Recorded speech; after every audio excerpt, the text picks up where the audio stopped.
Hello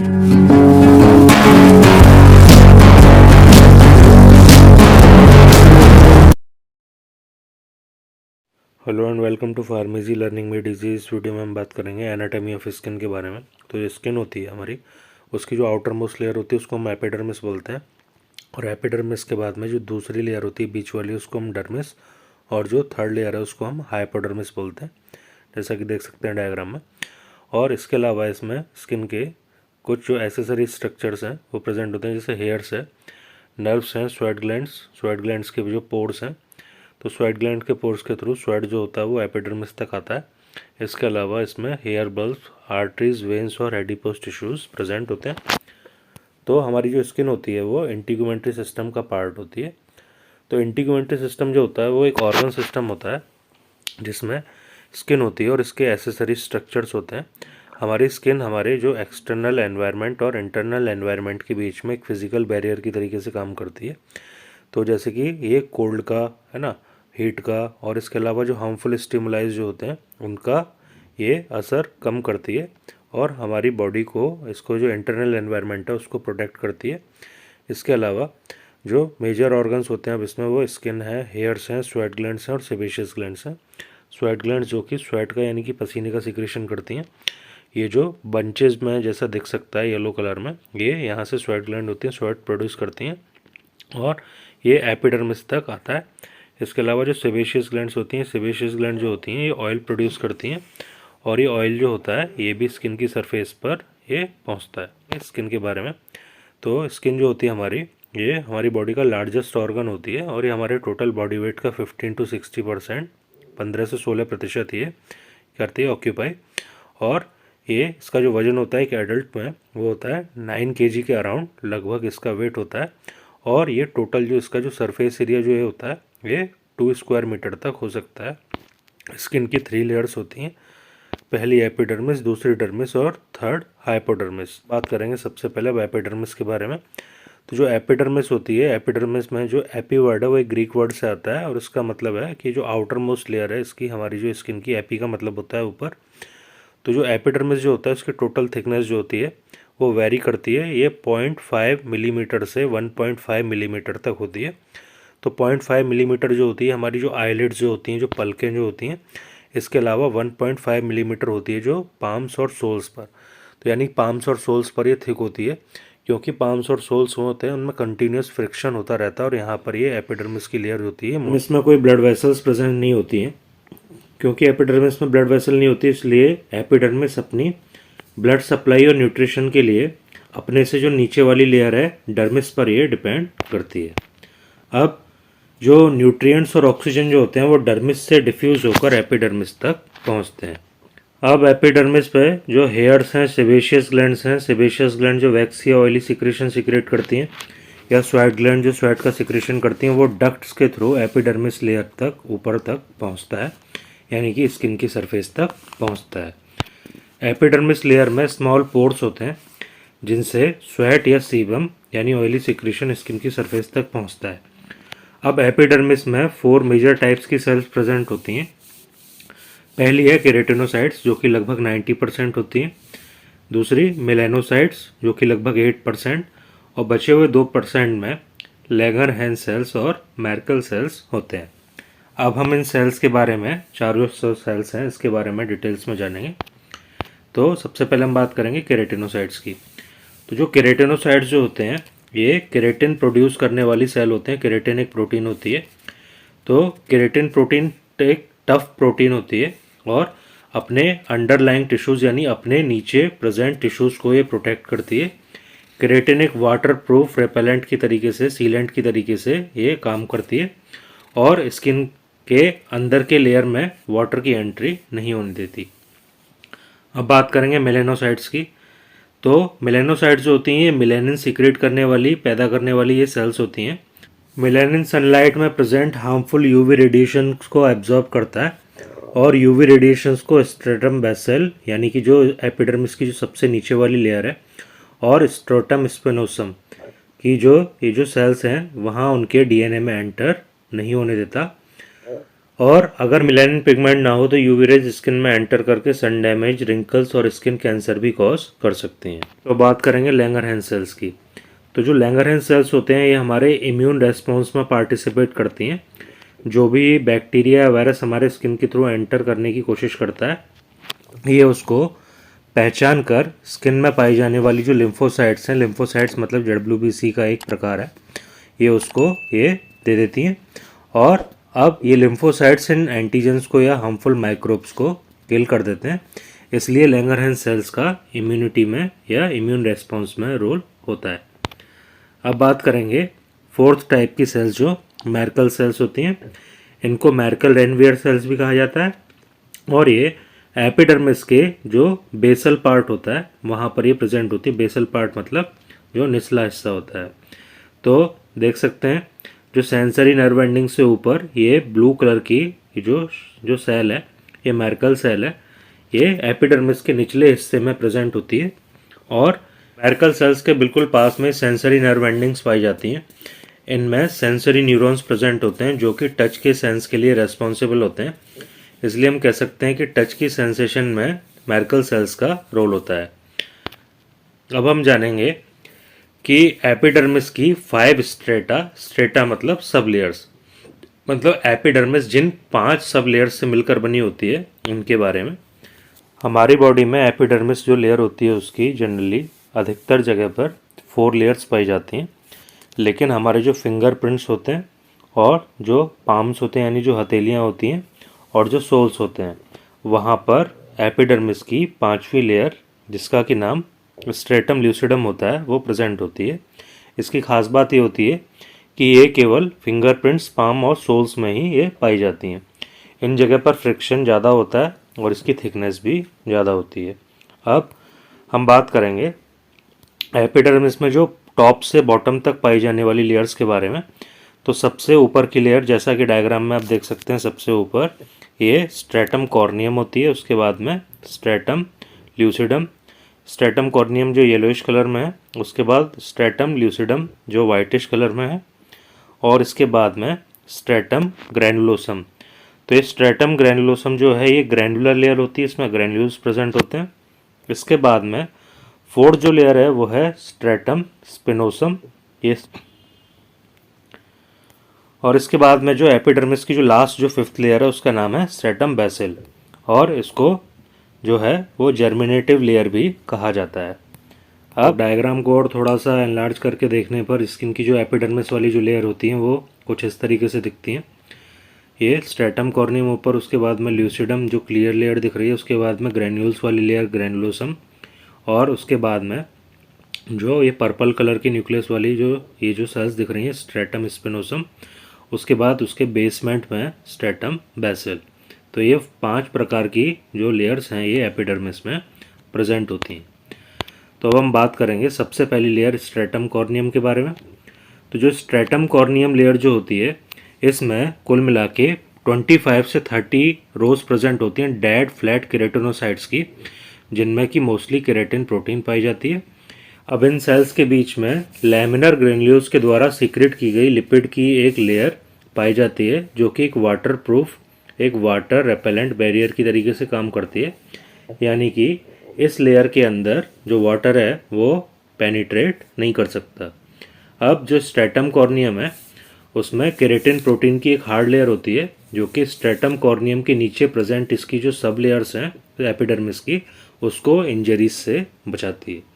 तो अब बात करेंगे एपिडर्मिस की जो दूसरी लेयर होती है स्ट्रेटम ल्यूसिडम के बारे में। तो स्ट्रेटम ल्यूसिडम में एक क्लियर लेयर होती है और ये हमारी पूरी बॉडी में केवल हमारी जो फिंगरप्रिंट्स की स्किन है, जो हमारे पाम से यानी हथेलिया और जो सोल से यानी तलवे, वहीं पर ये प्रेजेंट होती है। इसके अलावा ये जो सेल्स होती हैं इसमें 3 to 5 rows of flat dead clear keratinocyte cells होती हैं। इसके अलावा इनमें मोस्टली केराटिन प्रोटीन ये प्रेजेंट होता है काफ़ी मात्रा में।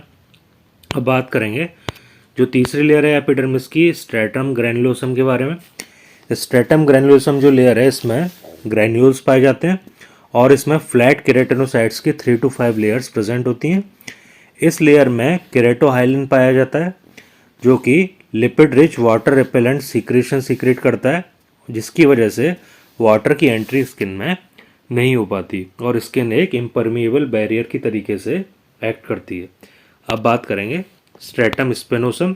स्ट्रेटम स्पिनोसम जो है वो एपिडर्मिस की फोर्थ लेयर है और इसमें केराटिनोसाइट्स की 8 to 10 लेयर्स होती हैं। देख सकते हैं जैसा कि डायग्राम में स्ट्रेटम स्पिनोसम ये 8 से 10 लेयर इसमें प्रेजेंट होती हैं और ये डेस्मोसोम्स के द्वारा आपस में जुड़े होते हैं। तो स्ट्रेटम स्पिनोसम की सेल्स में इंटरमीडिएट फिलामेंट्स के थिक बंडल्स प्रेजेंट होते हैं जो कि प्री केराटिन के बने होते हैं। स्ट्रेटम स्पिनोसम जो लेयर है ये हमारी स्किन को फ्लेक्सिबल बनाती है और उसको स्ट्रॉन्ग बनाती है। अब बात करेंगे स्किन की जो एपिडर्मिस की जो फिफ्थ लेयर है। तो फिफ्थ लेयर का नाम स्ट्रेटम बेसल होता है। बेसल का मतलब ये बेस में होती है, इसकी एपिडर्मिस में सबसे नीचे। तो ये एपिडर्मिस की सबसे डीप या निचली लेयर होती है, इसको स्ट्रेटम जर्मिनेटिवम भी कहा जाता है। ये जो है वो क्यूबॉइडल या कॉलुमिनार केराटिनोसाइट्स की सिंगल रो से बनी होती है। ये जो सेल्स होती हैं ये माइटोसिस के द्वारा लगातार डिवाइड करती रहती हैं और इनमें मेलानोसाइट्स और मैर्कल सेल्स प्रेजेंट होते हैं। देख सकते हैं जैसा कि इसमें जो येलो कलर की जो सेल दिख रही है इस मेलानोसाइट्स है और मेलानोसाइट्स के अलावा जो ब्लू कलर की सेल है वो मैर्कल सेल है। तो अभी हमने डिस्कस किया जो एपिडर्मिस की जो 5 सब लेयर्स हैं उनके बारे में। अब हम बात करेंगे एपिडर्मिस के बाद में जो स्किन की जो दूसरी मेन लेयर है वो है डर्मिस। तो डर्मिस लेयर जो होती है वो एपिडर्मिस के और जो तीसरी लेयर सबकुटेनियस लेयर होती है या हाइपोडर्मिस लेयर है उसके ये बीच में प्रेजेंट होती है। तो डर्मिस जो है स्किन की सबसे थिक लेयर होती है और ये फाइब्रस और इलास्टिक टिश्यूज से मिलकर बनी होती है।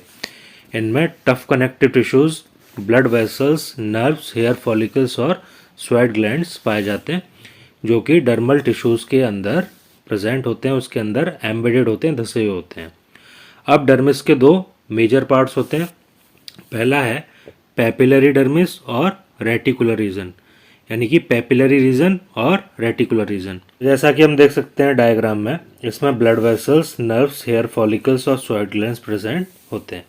ये सभी देखे जा सकते हैं यहाँ पर। और इसको दो पार्ट्स में हम डिवाइड करते हैं, यानी कि डर्मिस के दो मेजर रीजन्स होते हैं। पहला है पेपिलरी रीजन्स, दूसरा रेटिकुलर रीजन। तो अब बात करेंगे जो पेपिलरी रीजन है उसके बारे में। ये जो पेपिलरी लेयर है तो ये जो पेपिलरी लेयर होती है ये एपिडर्मिस के जस्ट नीचे प्रेजेंट होती है और ये काफ़ी पतली होती है और इसमें कोन जैसी शेप के प्रोजेक्शंस प्रेजेंट होते हैं। जैसा कि हम डायग्राम में देख सकते हैं ये पेपिलरी डर्मिस जहाँ पर ये दिख रहा है तो इसमें ये जो प्रोजेक्शंस हैं है ना, जो कि एलिवेशंस और डिप्रेशंस जो ऊपर नीचे, तो ये जो लेयर होती है ये लेयर कहलाती है पेपिलरी लेयर। तो ये जो लेयर है इसकी कोन जैसी जिगजैग शेप है और इनको को डर्मल पेपिले कहा जाता है। जैसा कि हम जानते हैं कि एपिडर्मिस में ब्लड वेसल्स नहीं होती, तो एपिडर्मिस के ठीक नीचे स्थित इस लेयर को जो काम है वो एपिडर्मिस की जो सबसे लास्ट लेयर थी स्ट्रेटम बेसल लेयर तक ऑक्सीजन और न्यूट्रिएंट्स की सप्लाई करना होता है। तो जो एपिडर्मिस है वो न्यूट्रिएंट्स की सप्लाई यहीं से लेती है। तो डर्मल पेपिले फिंगर या कोन जैसी स्ट्रक्चर होते हैं, इनका काम पेपिलरी लेयर का सरफेस एरिया बढ़ाना होता है। तो कुछ पेपिले जो हैं उनमें कैपिलरीज के बंच यानी कि लूप्स या गुच्छे पाए जाते हैं और टच के रिसेप्टर्स यहाँ पर प्रेजेंट होते हैं जिनको कि मेजनर्स कॉर्पसल्स ऑफ टच कहा जाता है। इसके अलावा यहाँ पर फ्री नर्व एंडिंग्स और डेंड्राइट्स भी प्रेजेंट होते हैं। अब हम बात करेंगे जो पेपिलरी लेयर्स है उसमें जो फ्री नर्व एंडिंग्स होती हैं जो कि वार्मथ यानी कि गर्मी के लिए, कूलनेस यानी ठंड के लिए और पेन दर्द के लिए, और जैसे टिकलिंग यानी कि जो गुदगुदी जैसे होती है और इचिंग और इस प्रकार के जो सेंसेशंस के लिए ये रेस्पॉन्सिबल होती है पेपिलरी लेयर। तो जो पेपिलरी लेयर है इसके बाद में जो दूसरी लेयर होती है डर्मिस की वो है रेटिकुलर लेयर। तो ये पेपिलरी लेयर के ठीक नीचे पाई जाती है और ये डर्मिस का मुख्य हिस्सा होती है।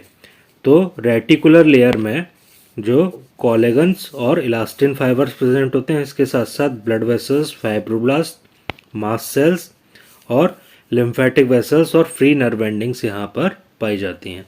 तो बात करेंगे कोलेगन की। तो कोलेगन जिससे मिलकर ये स्किन की जो रेटिकुलर लेयर है ये बनती है। तो स्किन के बीच की लेयर यानी कि जो डर्मिस जो होती है उसमें कोलेगन फाइबर्स की जो सेल्स होती हैं ये प्रेजेंट होती हैं और ये एक नेटवर्क तैयार करते हैं जिसको कि हम फाइब्रोब्लास्ट बोलते हैं। तो अब ये फाइब्रोब्लास्ट सेल्स जो होते हैं ये पुरानी डेड स्किन सेल्स जो होती हैं उनको ये रिप्लेस करते हैं और रिस्टोर करते हैं और इसके अलावा यहाँ पर नई सेल्स ग्रो करती हैं। तो ये डायग्राम में जैसा कि हम देख सकते हैं ये जो रेटिकुलर रीजन है ये रेटिकुलर रीजन में इस तरीके से ये जो मेजर जो पोर्शन है ये रेटिकुलर रीजन का, ये जो वाइट वाला पोर्शन दिख रहा है ये रेटिकुलर डर्मिस होता है और डर्मिस का अधिकतर हिस्सा ये रेटिकुलर डर्मिस ही होता है।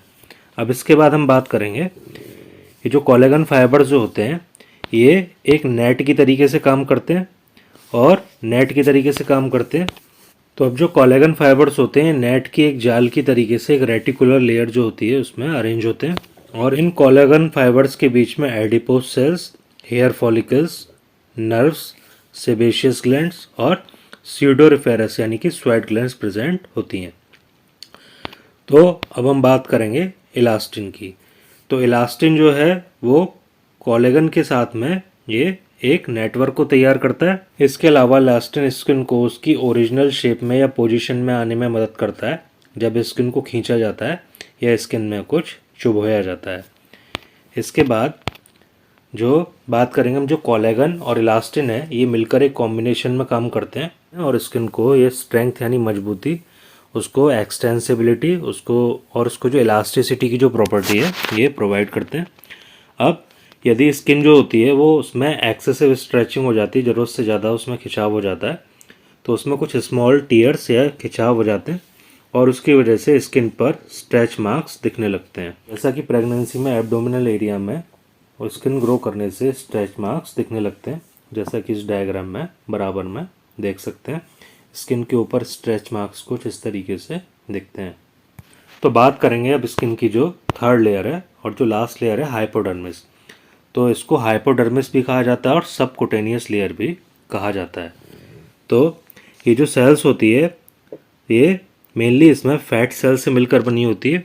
सबसे नीचे जो ये येलोइश कलर की जो सेल्स दिख रही हैं बेस में ये फैट सेल्स होती हैं और फैट सेल से मिलकर ये बनी होती है। इसके अलावा स्किन की ये जो फैटी लेयर होती है बॉडी को ये शेप प्रोवाइड करती है। इसके अलावा बॉडी को सपोर्ट करती है और फूड सप्लाई करती है, एनर्जी को सप्लाई करती है। हाइपोडर्मिस लेयर बॉडी को इंसुलेशन प्रोवाइड करती है। इंसुलेशन का मतलब स्किन के अंदर की हीट को बाहर नहीं निकलने देती और बॉडी को गर्म रखती है। इसमें स्वेट ग्लैंड्स और ब्लड वेसल्स प्रेजेंट होते हैं। अब हम बात करेंगे जो हाइपोडर्मिस के जो कंपोनेंट्स हैं, मतलब हाइपोडर्मिस में और क्या क्या चीज़ें पाई जाती हैं। तो इसमें एडिपोस टिश्यूज़ होते हैं, कनेक्टिव टिश्यूज़ होते हैं, फाइब्रोब्लास्ट होते हैं। फाइब्रोब्लास्ट के अलावा हेयर फॉलिकल्स होते हैं, लिम्फेटिक वेसल्स होते हैं, मैक्रोफेजेस होते हैं और इसके अलावा स्वेट ग्लैंड्स इसके अंदर होते हैं। तो बात करेंगे हाइपोडर्मिस के फंक्शंस के बारे में। तो हाइपोडर्मिस जो लेयर होती है हमारी, ये बीच वाली लेयर यानी कि डर्मिस को ये मसल से और बोन से कनेक्ट करती है। इसके अलावा ये इंसुलेशन का काम करती है। तो इंसुलेशन का मतलब ये हो गया कि जो हाइपोडर्मिस है वो हमारी बॉडी को इंसुलेट करती है और बॉडी को ये प्रोटेक्ट करती है एनवायरनमेंट की एक्सेसिव कोल्ड या हीट से। जो अंदर की हीट है उसको ये बाहर लूज नहीं होने देती। तो इसके बाद में ये प्रोटेक्ट करती है बॉडी को। ये एक शॉक एब्जॉर्बर की तरीके से काम करती है और इसके नीचे मौजूद जो बोन्स हैं, जो टिश्यूज़ हैं, जो मसल्स हैं, उनको ये प्रोटेक्ट करती है। हाइपोडर्मिस की वजह से जो स्किन के जो टिश्यूज़ और मसल्स होते हैं वो एक दूसरे के ऊपर स्मूथली मूव कर पाते हैं। तो ये जो हाइपोडर्मिस लेयर है ये स्किन के एनर्जी जो इसके जो टिश्यूज़ प्रेजेंट होते हैं, मसल्स होते हैं, उनको ये रब करने से या फ्रिक्शन होने से ये बचाती है। तो अब जो हाइपोडर्मिस लेयर जो होती है इसमें एडिपोसाइट्स स्टोर होते हैं और जो कि फैट सेल्स होते हैं और ये फैट सेल्स जो हैं जब ये ब्रेक होते हैं तो ये एनर्जी प्रोवाइड करते हैं। तो इसीलिए ये एक एनर्जी का सोर्स भी होता है। हम बात करेंगे स्किन के अपेंडेजेस के बारे में। तो अपेंडेजेस मतलब स्किन के जो एसेसरी ऑर्गन्स हैं, स्किन से जो जुड़े हुए दूसरे स्ट्रक्चर्स हैं उनके बारे में। तो इसमें हेयर्स आते हैं, हेयर फॉलिकल्स आते हैं, नेल्स आते हैं, सेबेशियस ग्लैंड्स आते हैं और स्वेट ग्लैंड्स आते हैं। तो जैसा कि हम देख सकते हैं डायग्राम में सबसे ऊपर जो रेड कलर में है ये हेयर्स, और जिसको रेड कलर से मार्क कर रखा है, और उसके बाद में नीचे सेबेशियस ग्लैंड्स। सेबेशियस ग्लैंड्स मतलब जो ऑयल का सिक्रेशन करती हैं, वैक्स का सिक्रेशन करती हैं।